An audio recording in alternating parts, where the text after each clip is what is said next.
Guys, ചത്ത പച്ച. എൻ്റെ ശബ്ദം കുറച്ച് അടച്ചിരിക്കുകയാണ്. അതൊക്കെ വിട്ടേക്കാം. നമുക്ക് സിനിമയിലേക്ക് വരാം. Directed by Advaith Nair. Bro, what a filmography dude. കിട്ടുക്കാച്ചി തിയേറ്ററിക്കൽ എക്സ്പീരിയൻസ്. പറയാനുണ്ട്, ഒരുപാട് കാര്യം പറയാനുണ്ട്. എഴുതിയിരിക്കുന്നത് അദ്വൈത് നായറും സനൂപ് തൈക്കുടം. പുള്ളിയാണ് screenplay, dialogues, story by Advaith Nair. കിടിലൻ, നല്ലൊരു നറേറ്റീവ്, നല്ലൊരു ഡ്യൂറേഷൻ. ആ ഡ്യൂറേഷൻ ഫിക്സിങ് ഒക്കെ നമുക്ക് ഫസ്റ്റ് ഹാഫ് സ്റ്റോറിയൊക്കെ ബിൽഡ് ചെയ്ത് കുറച്ച് പതുക്കെയൊക്കെ ഒരു സ്ലോ പേസിലൊക്കെ വന്ന് ഒരു പോയിന്റ് വന്ന് ഇങ്ങനെ നിൽക്കും. സെക്കൻഡ് ഹാഫിൽ പടം അങ്ങ് അഴിച്ചു വിടലാണ് എല്ലാവരെയും. പറയാം, അഭിനയിച്ചിരിക്കുന്നവർ അർജുൻ അശോകൻ, റോഷൻ മാത്യു, വിശാഖ് നായർ, ഇഷാൻ ഷൗക്കത്ത്. ബ്രോ, നിങ്ങൾ ഈ സിനിമയിലാണ് ഒന്ന് തെളിഞ്ഞത്. മറ്റത് മാർഗോയിൽ എനിക്ക് വലിയ കാര്യമായിട്ടൊന്നും തോന്നിയിട്ടുണ്ടായിരുന്നില്ല. പടക്കളത്തിൽ ആ ഒരു ചോറിയൻ കഥാപാത്രം അടിപൊളിയായിരുന്നു. ഈ സിനിമയിലെത്തിയപ്പോഴത്തേക്കും ആ ലിറ്റിൽ എന്ന് പറഞ്ഞ ഒരു കഥാപാത്രം അടിച്ചു പൊളിച്ചു. വിശാഖ് നായറിൻ്റെ കഥാപാത്രം പറയുകയാണെങ്കിൽ പുള്ളി മറ്റേ എന്താ പറയുക, ആട്ടിൻകുട്ടികളെ തമ്മിലടിപ്പിച്ച് ചോര ഓടിക്കണ ചെന്നായൻ്റെ ആ ഒരു കഥാപാത്രം, അത് പുള്ളീൻ്റെ ലുക്ക്, കോസ്റ്റ്യൂംസ്, ആ ഒരു സ്വാഗ്, ഇവരുടെ എല്ലാവരുടെയും ഫിസിക്ക്, അർജുൻ അശോകനാവട്ടെ, ഇഷാൻ ഷൗക്കത്താവട്ടെ, റോഷൻ ആയിക്കോട്ടെ, നമ്മുടെ വിശാഖ ആയിക്കോട്ടെ, എല്ലാവരുടെയും ആ ഒരു ബോഡി ഫിസിക്ക്, അവരുണ്ടാക്കിയ കഷ്ടപ്പാടും അവരെടുത്ത കഷ്ടപ്പാടും അവരുണ്ടാക്കിയെടുത്ത ഒരു ബോഡിയും കിടിലൻ.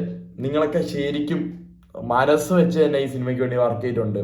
പിന്നെ ഉള്ള നടി എന്ന് പറയുകയാണെങ്കിൽ കാർമൻ എസ് മാത്യു എന്ന് പറഞ്ഞൊരു പുതിയ നടിയാന്ന് തോന്നുന്നു. കിളീന്നൊക്കെ, നൈട്രോ കിളീന്നാണ് പുള്ളിക്കാരി എന്ന് പറയുന്നത്. നല്ലൊരു കഥാപാത്രം.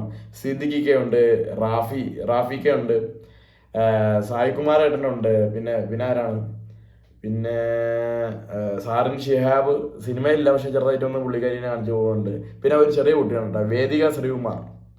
പുള്ളിക്കാരിനെ ഭയങ്കര ക്യൂട്ടായിരുന്നു, നല്ല അടിപൊളിയായിരുന്നു പുള്ളിക്കാരി. പിന്നെ തസ്നിഖാനുണ്ട്. അങ്ങനെ ഇഷ്ടം പോലെ പേരും. ആൻഡ് ദ മൈറ്റി എം, അതൊരു വികാരമാണ്. അത് കൊച്ചിക്കാർക്ക് മമ്മൂക്ക ചെയ്ത കുറച്ച് കഥാപാത്രം ആയിക്കോട്ടെ, ലാലേട്ടൻ ചെയ്തിട്ടുള്ള കഥാപാത്രം ആയിക്കോട്ടെ, നമുക്ക് അതൊരു വികാരമാണ്.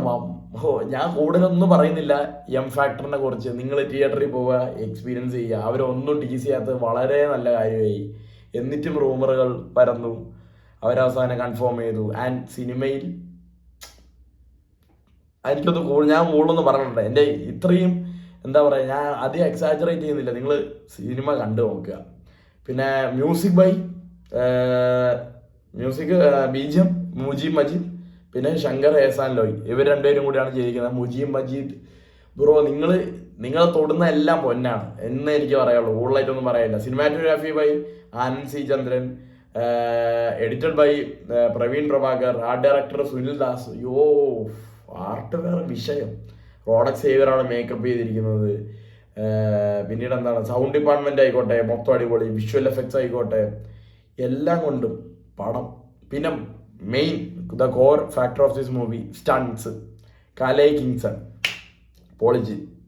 പിന്നീട് എന്താണ്, നമ്മുടെ ജോമോൻ ടി ജോണും വേറെ മറ്റേ എളമൺ എന്ന് പറഞ്ഞ മച്ചാൻ, പുള്ളീൻ്റെ ഫുൾ നെയിം എനിക്ക് കിട്ടുന്നില്ല, ഐ എം സോറി. അവർ രണ്ടുപേരും കൂടി അഡീഷണൽ സിനിമാറ്റോഗ്രാഫി പരിപാടിയൊക്കെ ചെയ്ത് വെച്ചിട്ടുണ്ട്. കിടിലം, ടോപ്പ് ലെജൻഡറി എന്താ പറയുക ക്രൂ മെമ്പേഴ്സിനെ കൊണ്ട് പുതിയ രീതിയിൽ പുതിയൊരു ഡയറക്ടർ മച്ചാൻ അദ്വൈത് എന്ന് പറഞ്ഞ മച്ചാൻ വേറെ സിനിമയൊക്കെ എനിക്ക് അറിഞ്ഞുകൂടെ ചെയ്തിട്ടുണ്ടോ, അസോസിയേറ്റ് ഒക്കെ ചെയ്തിട്ടുള്ള സിനിമകൾ ഏതൊക്കെയാണെന്ന് എനിക്കറിയത്തില്ല. ബട്ട് അടിപൊളി സിനിമ, കംപ്ലീറ്റ്ലി ഒരു ഫൺ പാക്കേജാണ്. ഇതിൽ സത്യം പറഞ്ഞാൽ സീരിയസ് ആയിട്ട് ഒന്നും ഇല്ലടേ ഈ സിനിമയിൽ. സീരിയസ് ആയിട്ട് നമുക്ക് ഇങ്ങനെ ചോര തുപ്പുന്ന ഇടിയോ, അല്ലെങ്കിൽ എന്താ പറയുക ഇടിച്ച് കോഞ്ഞാട്ടാക്കുന്ന ഇടിയോ, കണ്ണ് പറപ്പിക്കുന്ന ഇടിയോ, അങ്ങനത്തെ ഒരു സാധനമല്ല. നമ്മൾ ആ ഒരു WWE എന്താ പറയുക, നമ്മൾ ടി വി കാണുമ്പോഴത്തേക്ക് അതിൻ്റെ അകത്തുള്ള സംഭവങ്ങളൊക്കെ ഇല്ലേടെ, ആ ഒരു അവർ പല രീതിയിലുള്ള ഷോ ഓഫും, അവരുടെ കോസ്റ്റ്യൂംസ്, അവരുണ്ടാക്കുന്ന ഓളം ബഹളം, അതിൻ്റെയൊക്കെ ഒരു എന്താ പറയുക ഒരു മട്ടാഞ്ചേരി വേർഷൻ. അത് WWE ഫാൻസിന് ശരിക്കും വർക്കാവും. പിന്നെ എനിക്ക് തോന്നിയൊരു കാര്യം, ഇത് ഫാമിലി ഓഡിയൻസിന് വർക്ക് ആവണം എന്നില്ല, അവർക്ക് ഈ ഒരു സംഭവം കണക്റ്റ് ആവണം എന്നില്ല, ഇവരുടെ ഈ എന്താ ഒരു ആർപ്പ് വിളിയും ബഹളവും കാര്യങ്ങളൊക്കെ അവർക്ക് ഇഷ്ടപ്പെടണമെന്നില്ല. പക്ഷേ WWE ഫാൻസും യൂത്ത് ഈ സിനിമ കൊണ്ടാണ്, അത് ഉറപ്പാണ് എനിക്ക്. പിന്നീട് പറയുകയാണെങ്കിൽ മ്യൂസിക്കൊക്കെ പലയിടത്ത് പ്ലേസ് ചെയ്തിരിക്കുന്നതായിക്കോട്ടെ, ഇല്ല പാട്ടുകളായിക്കോട്ടെ, അങ്ങനെ എല്ലാ രീതിയിലും. അത് സിനിമാറ്റോഗ്രാഫി, സൗണ്ട് ഡിപ്പാർട്ട്മെൻ്റ് ഒക്കെ ഉണ്ടല്ലോ, സത്യം പറഞ്ഞാൽ ആ ഒരു അറ്റ്മോസ് ഔട്ടിൽ സൗണ്ടൊക്കെ വേറെ ജിൽ ജിൽ എന്നാണ് ഇരുന്നത്. പിന്നെ അവർ കളറിങ് ചെയ്തിരിക്കുന്നതാണെങ്കിലും ലൈറ്റിങ് വെച്ചിരിക്കുന്നതാണെങ്കിലും ഇൻ്റർവെൽ ബ്ലോക്കിൽ അവർ സെറ്റ് ചെയ്തിരിക്കുന്ന ഒരു ഫ്രെയിം ഉണ്ട്, പോളി. ആൻഡ് ആക്ടേഴ്സ് ആയാലും അർജുന അശോകന് ഇതുപോലത്തെ എന്താ പറയുക, ഇങ്ങനെ അഴിച്ചു വിടുന്ന ടൈപ്പ് കുറച്ച് ഹൈ ആയിട്ടുള്ള റോളൊക്കെ അടിപൊളിയായിട്ട് പുള്ളിക്ക് ചേരും. ഇഷാൻ ആയിക്കോട്ടെ അടിപൊളിയായിട്ട് ചെയ്തിട്ടുണ്ട്. റോഷൻ മാത്യു പിന്നെ നല്ലൊരു നടനാണ്, പുള്ളിക്കാരി അടിപൊളിയായിട്ട് ചെയ്തിട്ടുണ്ട്. വിശാഖ ആയാലും അഴിഞ്ഞാട്ടമായിരുന്നു. മൊത്തത്തിൽ ഒരു കംപ്ലീറ്റ്ലി ഒരു പാക്കേജാണ് പടം. നമുക്ക് ഇരുന്നങ്ങ് വിസിലടിച്ച് എൻജോയ് ചെയ്യാൻ പറ്റുന്ന ഒരു സിനിമ. ആൻഡ് ആ ഒരു ക്യാമിയോ പരിപാടിയും എനിക്ക് പേഴ്സണലി നല്ല രീതിക്ക് വർക്കായി. എനിക്ക് ഭയങ്കര ഇഷ്ടപ്പെട്ടു ബുള്ളറ്റ് വോൾട്ടർ എന്ന് പറഞ്ഞ ഒരു കഥാപാത്രം. അത്ര ഉള്ളടേ. നിങ്ങളെന്തായാലും സിനിമ ഉണ്ടോ? ഓക്കെ. എനിക്ക് കഥ എന്ന് പറഞ്ഞാൽ ഞാൻ പറഞ്ഞില്ലേ, ഫോർട്ട് കൊച്ചി, മട്ടാഞ്ചേരി, കൊച്ചിയിലുള്ള കുറച്ച് കമ്പനിക്കാരുടെ ബന്ധം, അവിടെ നിന്ന് പിന്നെ ഒരു റെസ്ലിങ്ങിൻ്റെ ഒരു സംഭവത്തിലേക്കൊക്കെ പോകുന്നു. ഗട്ട ഗുസ്തി എന്ന് പറഞ്ഞിട്ട് പിന്നെ നാടകീയത ഉള്ള ഒരു ഗുസ്തിയിലേക്ക് അവർ മാറുന്നു. അങ്ങനത്തെ കുറേ കാര്യങ്ങൾ. പിന്നെ കുറേ മച്ചാന്മാരൊക്കെ ഉണ്ട്, അടിപൊളി.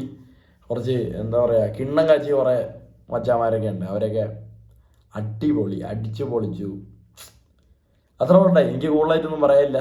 സിമ്പിള് കഥ, പക്ഷെ അടിപൊളിയായിട്ട് എടുത്തു വെച്ചിട്ടുണ്ട്. ടെക്നിക്കലി ബ്രില്യൻ ശരിക്കും.